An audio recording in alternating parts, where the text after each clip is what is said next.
কিছু অভিযোগ জমা হয়েছিল। প্রত্যেকটা অভিযোগের কেন্দ্রবিন্দু ছিল নির্বাচনকে কেন্দ্র করে। বাংলাদেশের মানুষ, বুদ্ধিজীবী, সুশীল, মিডিয়া ব্যক্তিত্ব, রাজনৈতিক বিশ্লেষক, বিভিন্ন পর্যায়ের, এমনকি যারা জীবনে রাজনীতির রটাও বুঝে না তারাও বারবার বলার চেষ্টা করেছে, সামাজিক যোগাযোগ মাধ্যমে সমালোচনা করেছে, গণমাধ্যমে টকশোতে গিয়ে গালিগালাজ করেছে, বলার চেষ্টা করেছে বাংলাদেশ আওয়ামী লীগ তিনটা নির্বাচন, অর্থাৎ 2008 সালের পর থেকে বাংলাদেশে যে তিনটা নির্বাচন হয়েছে 2014, 2018 এবং 2024, তিনটা নির্বাচনে বাংলাদেশ আওয়ামী লীগ কারচুপির নির্বাচন করেছে, রাতের ভোটে নির্বাচন করেছে, অর্থাৎ স্বাভাবিক গণতান্ত্রিক প্রক্রিয়ায় ভোট গ্রহণ অনুষ্ঠিত হয়নি এবং বিরোধী কোনো রাজনৈতিক দল ছিল না, যার কারণে এই তিনটা নির্বাচনকে বারবার বিতর্কিত করা হয়। একটা প্রশ্ন আমার, বাংলাদেশ আওয়ামী লীগ কি বিএনপিকে বলেছিল তোমরা নির্বাচনে অংশ নিতে পারবা না? জামাতকে বলেছিল? বলে নাই। কিন্তু 2026 সালে নির্বাচনে এসে আওয়ামী লীগকে অংশ নিতে দেওয়া হচ্ছে না, সরাসরি বিএনপি এবং জামাতের চাওয়াতে ইউনূস করতে দিচ্ছে না। আওয়ামী লীগ বিহীন নির্বাচন বাংলাদেশে কি হয়, এটার পরিণতি, এটা কতদিন স্থায়ী হয় সেটা আপনারা নিশ্চয়ই জানেন। 96-12 দিন স্থায়ী হয়েছিল।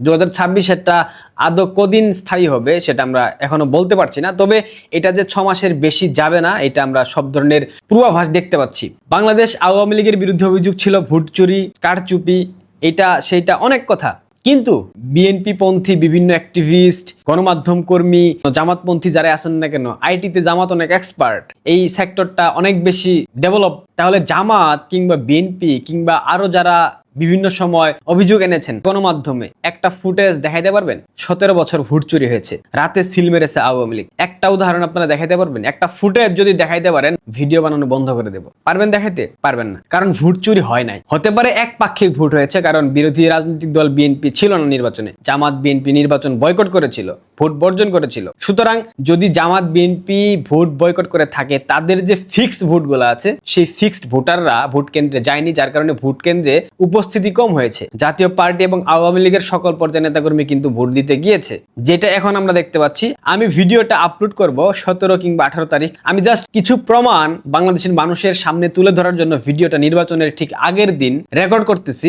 দেখেন, আওয়ামী লীগের বিরুদ্ধে অসংখ্য অভিযোগ ছিল, সেই অভিযোগের একটা সত্যতা এই সরকার দিতে পারেনি। দুর্নীতির অভিযোগ ছিল, শেখ হাসিনা পরিবারের দুর্নীতি, আদৌ একটা প্রমাণ, যথাযথ প্রমাণ এই সরকার 17 মাসে তুলে ধরতে পারেনি। কিন্তু এই যে মিথ্যাচারগুলো প্রতিনিয়ত করা হয়েছে, আওয়ামী লীগকে সাধারণ মানুষের কাছে ভিলেন বানানো হয়েছে। কিন্তু এই নির্বাচনকে কেন্দ্র করে আমরা কি দেখতে পেয়েছি? নির্বাচনের আগের দিন আমি জাস্ট একটা তথ্য আপনাদেরকে দেই, একটা ভিডিও আপনাদেরকে দেখাই, এটা দেখার পর আপনারাই বলেন যদি আওয়ামী লীগের আমলে ভোট চুরি হতো। আমি 2014 সাল বাদ দিলাম, তখন সোশ্যাল মিডিয়ার যুগ তেমন একটা ছিল না। 2018 সাল ভরপুর সোশ্যাল মিডিয়া ছিল, 2024 সাল ভরপুর সোশ্যাল মিডিয়া ছিল, যেটাকে ডামি ইলেকশন বলা হয়। কই একটা ফুটেজ তো লিক হইলো না ভোট চুরির? তাহলে এখন জামাত নিয়ন্ত্রিত সরকার, বিএনপি নিয়ন্ত্রিত সরকার, ডক্টর ইউনূস ক্ষমতায় বসে থাকার পরেও কিভাবে এতগুলা ফুটেজ মিডিয়ার সামনে চলে আসলো? শুধুমাত্র আমরা প্রকাশ করতেছি ব্যাপারটা এরকম না। বাংলাদেশের প্রথম সারির গণমাধ্যম কালের কণ্ঠ একটা রিপোর্ট দিয়েছে নির্বাচনের ঠিক আগের দিন রাতে। আপনারা রিপোর্টটা দেখেন, এরপর আপনারা সিদ্ধান্ত নেন ভোট চোর আসলে কারা ছিল আর কারা ভোট চুরি করছে। ঝিনাইদহে দাঁড়িপাল্লার এজেন্ট স্বাক্ষরিত 23টি ফলাফল শিট উদ্ধার করা হয়েছে। ঝিনাইদহ 4 আসনের সলিমুন্নেসা বালিকা বিদ্যালয় কেন্দ্র থেকে ভোটের আগের রাতে সব ফলাফল শিট উদ্ধার করা হয়। এটা শুধুমাত্র ঝিনাইদহের একটা ঘটনা আপনাদেরকে দেখাইলাম। উত্তরা, নারায়ণগঞ্জ থেকে শুরু করে বাংলাদেশের প্রায় 3500 কেন্দ্রে এরকম জালিয়াতির অভিযোগ আমরা দেখেছি, এরকম ফুটেজ আমাদের কাছে আছে। সবগুলা ফুটেজ আসলে আপনারা ইতিমধ্যে দেখে ফেলেছেন। আমি জাস্ট একটা প্রমাণ দেওয়ার জন্য এই ভিডিওটা দিলাম, যে অভিযোগগুলা আওয়ামী লীগের উপর বর্তানো হতো। এই অবস্থায় এসে 2026-এ নাকি পৃথিবীর ইতিহাসের সব থেকে সেরা নির্বাচন হবে। ইউনূস বলেছিল 2026-এর ইলেকশনের মধ্য দিয়ে বাংলাদেশ নতুন বাংলাদেশের দিকে প্রবেশ করবে, বাংলাদেশে আর কখনো স্বৈরাচার মাথা জাগিয়ে উঠতে পারবে না। এ ধরনের অসংখ্য প্রতিশ্রুতি দেওয়া হয়েছিল, কিন্তু আদৌ কি সেই প্রতিশ্রুতিগুলা পালন করতে পেরেছে ডক্টর ইউনূস? পারেনি।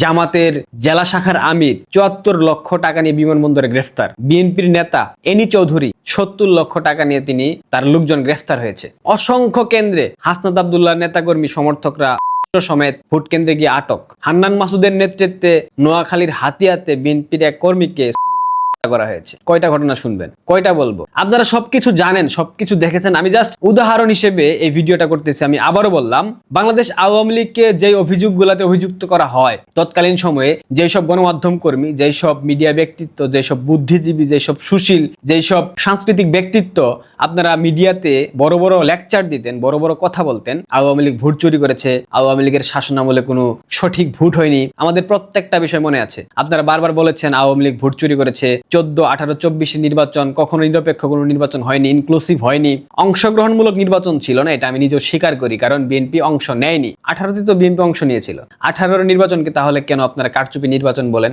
যদি আওয়ামী লীগ ভোট চুরি করতো, বিএনপির একটা নেতা কর্মীও কি সেটার ফুটেজ রাখতে পারতো না?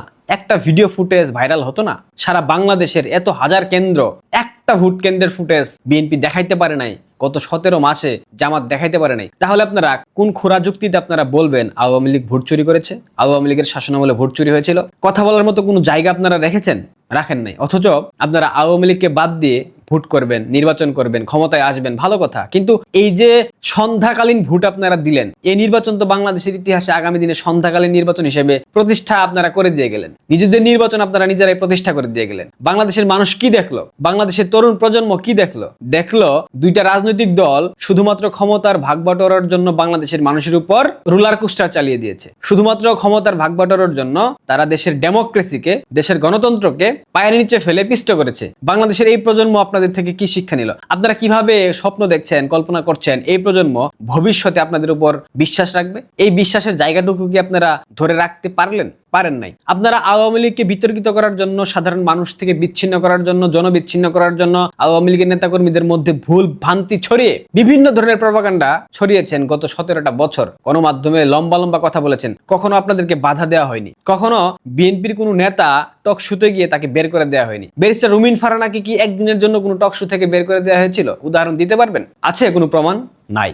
অথচ গত 17 মাসে আপনারা ফেসিজমের এমন একটা জায়গায় পৌঁছে গিয়েছেন, নিজেদেরকে দাঁড় করিয়েছেন, আপনারা আওয়ামী লীগের কোনো নেতাকে কথা বলতে দেন না। ইভেন মাননীয় নেত্রীর একটা বক্তব্য প্রচার করা হলে সেই গণমাধ্যমকে আপনারা থ্রেট দেন। এগুলা কি ডেমোক্রেসির বৈশিষ্ট্য? এগুলা কি গণতন্ত্রের বৈশিষ্ট্য হতে পারে? এগুলো তো গণতন্ত্রের কোনো বৈশিষ্ট্য হতে পারে না। ভোট দিবেন, নির্বাচন করবেন, ক্ষমতায় আসবেন, ওকে ফাইন, ভালো কথা। বাংলাদেশের মানুষের ম্যান্ডেট নিয়ে ক্ষমতায় আসেন। সেটা না করে আপনারা আগের রাতে যে ইতিহাস সৃষ্টি করে গেছেন, এই ইতিহাস তো আগামী দিনে ভালো কিছু বয়ে আনবে না। যেই প্রহসনের নির্বাচনের মধ্য দিয়ে জামাত যদি কোনোভাবে ক্ষমতায় চলে আসে, হাবুটও জয়ী হবে, এরপর বিএনপির কপালে অশেষ দুর্গতি আমরা দেখব। আর যদি বিএনপিও ক্ষমতায় আসে, সেক্ষেত্রে হাবুট জয়যুক্ত হবে এবং এরপরও বিএনপির কপালে আমরা দুর্দশা, দুর্গতি দেখতে পাবো। সুতরাং নির্বাচনের প্রেক্ষাপট এমন একটা জায়গায় এসে পৌঁছেছে, বিএনপি ক্ষমতায় আসলেও বিপদে পড়বে, ক্ষমতায় না আসলেও বিপদে পড়বে। শুধুমাত্র একটা কথা আমার বলার ছিল, বাংলাদেশ আওয়ামী লীগের বিরুদ্ধে যে অভিযোগ আপনারা এত বছর এনেছেন, প্রত্যেকটা মিথ্যা প্রমাণিত হয়েছে এবং আপনারা যে ভোট চোর, এটা আপনারা নিজেরাই প্রমাণ করে দিয়ে গেলেন। এবং বাংলাদেশে